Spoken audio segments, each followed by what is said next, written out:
one of the things that I think neuroscientists have coming to believe is that parents provide a buffer for how the child handles stress. So if you think of development over those first few years, a child is experiencing all sorts of stress. They have to be toilet trained, they have to take a nap, they don't get fed when they want to get fed. There's any number of things. There are minor things, but it makes them unhappy. But what parents can do is they essentially teach them how to cope with that by helping them.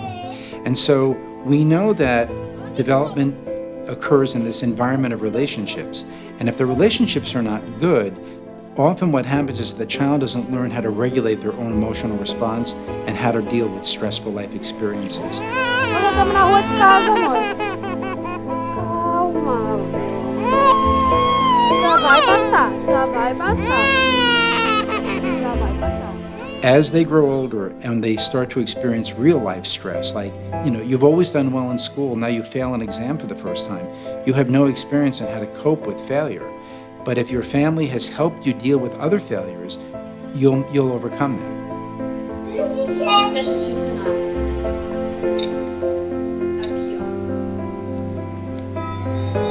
Aqui, ó. A Laura conseguiu! There is frustration in normal life. There's stress in life. So the goal is not to prevent a child from feeling frustration. The goal is for the frustration to be manageable and for the child to learn how to deal with frustration.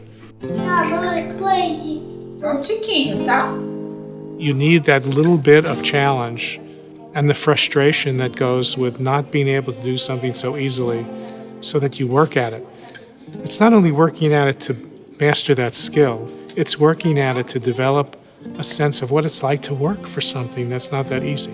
If you never get that experience, if every time you try something that's a little bit frustrating, an adult comes and does it for you, how do you learn how to deal with frustration? Which is a very important thing to learn.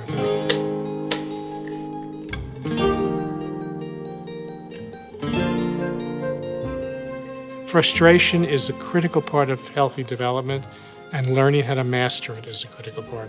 So it could be in playing, engaging, things kids want to eat.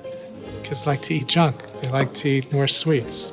It can be frustrating to not be given all of these things. There are sources of frustration everywhere. It's all about balance, right? Não, o suco não, é o papá primeiro. Vamos lá. Isso. I think that we can nurture children's persistence by letting them try things, letting them learn from their mistakes, not trying to correct everything they do so quickly. To be persistent takes patience. And so we have to model that and encourage that in children.